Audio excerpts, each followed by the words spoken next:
OpenAI has just released GPT-5 Codex, which is a version of GPT-5 that's been further optimized for agentic coding within Codex. Now, one of the interesting things with Codex that you may have noticed over the past several weeks as well as months is that Codex is increasingly available in more and more places where developers work. So whether it's within an IDE, whether it's VS Code, Cursor, Windsurf, across those different extensions, within the web app that's adjacent to ChatGPT, or within a CLI app similar to something like Claude Code, or being able to access this within something like a GitHub action where you can tag Codex to actually review things like PRs or actually try and address particular issues that you might have. So today we're releasing GPT-5 Codex, a version of GPT-5 that's been further optimized for agentic coding within Codex. This is specifically designed for the OpenAI series of products for Codex. This isn't available for the API or anything like that.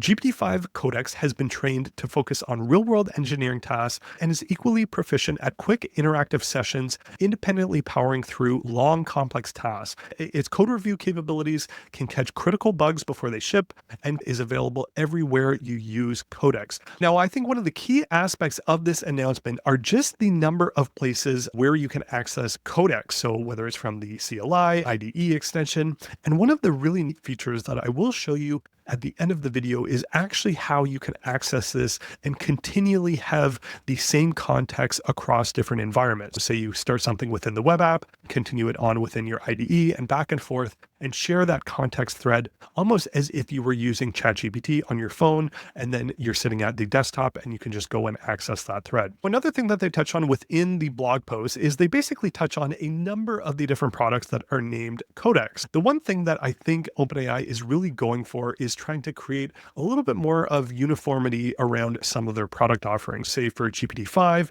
well, there are a number of different models under the hood, and it just routes the query depending on the complexity. A similar thing here with Codex is while there are a number of different tools with the same name, they ultimately serve the same process of being the place to go when you need agentic coding, whether it's for review or creating net new projects or implementing features, basically across the stack and across the different environments. There's a unified term that they're going for with Codex for basically anything coding related. It falls within this vertical. Effectively, if you pay for the $20 a month account, you'll be able to access this from the web browser all the way through to the CLI or within something like VS Code. Now to touch on some of the benchmarks. So GPT-5 Codex High does rank a 74.5% when compared to GPT-5 High at 72.8%. Now, in terms of code refactoring, this sees a significant bump, and they do touch on this. And this ties back to how the model was trained. They describe this as being trained on, like I mentioned, real-world software engineering tasks, all the way from building projects from scratch through to adding features, test, debugging, performing large-scale refactors, or conducting code reviews. Basically, the whole software development lifecycle, all of these actual practical implementations of what a software developer does day to day.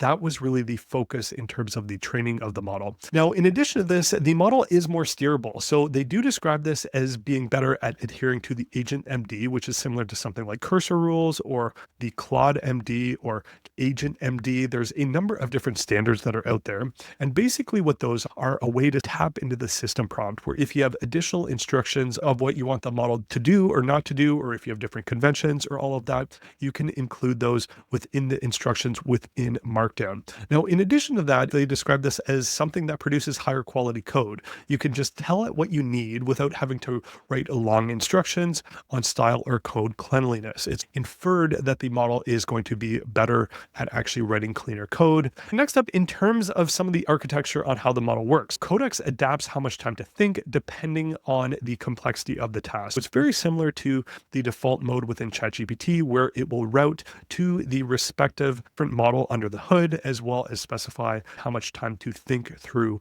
each respective task. Now, the other thing with this is the model does combine two essential skills they described. For coding, there is pairing with developers in interactive sessions, and also persistent and independent execution on longer tasks.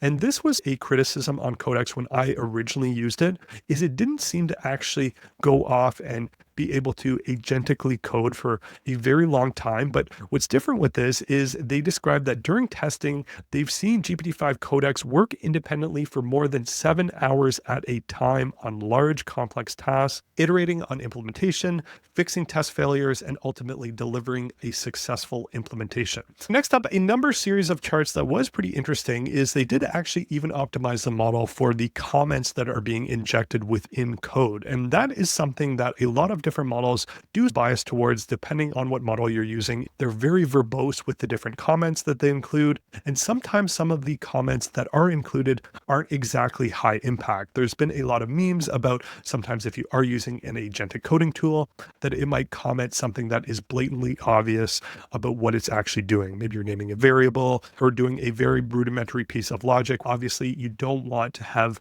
that extra bulk in cluttering up your code base with things that aren't exactly high impact. So it is nice to see that they're actually iterating on the smaller things as well for the model. Now, in addition, they do describe that GPT Codex is a reliable partner on front-end tasks, and they also mentioned that they made some updates to Codex to make it a better pair programmer. They've revamped, like I mentioned, some of those different ways that you can actually access Codex, whether it's within the CLI or within the Codex IDE extension. Here is an example of Codex within the CLI. So if you've used something like Claude Code before, this will feel quite familiar. You have the slash commands, you also have the plan that it will break down. You can see it run through all of the different tasks. It can execute the commands to install things. It can grep and search for different files within your system, very similar to something like Claude Code. But what's really interesting with the story of Codex is just the ability of now being able to access this basically wherever you want. So if you're a VS Code person, you can access it there.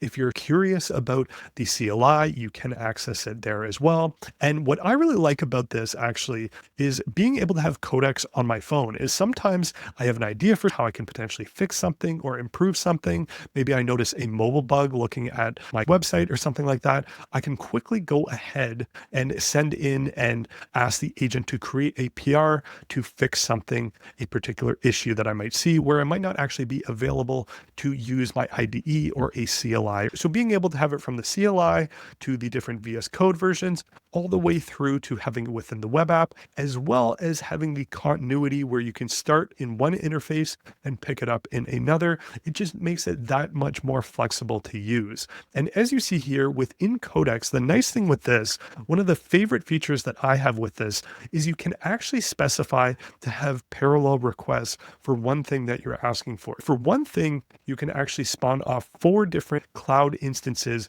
going and trying out different variations of what you might be asking for. It just makes it that much more effective where you can review 4 different PRs quickly and you can see which agent actually took the more or less proper direction of what you were asking for. Now, in addition to the CLI being able to access this within something like Cursor, VS Code, or the web app, you can also access this within GitHub. If you do want to have another set of eyes, whether it's on a PR or on an issue or whatever you actually want to have within GitHub, you can go ahead and tag Codex with the instructions of what you want it to do, and it will go ahead and accomplish that based on the context of what's ever within that repo. Now, in terms of pricing and availability, so Codex is included in ChatGPT Plus Pro, Business, EDU, as well as Enterprise plans. You're going to be able to access this today, all of the different features, and you will be able to access it within all of the different interfaces that I showed you. And one thing that I do want to call out here is they do mention that you will be able to access this from an API key soon, but it will be specifically for the Codex CLI. One of the interesting things with this model release is this was specifically designed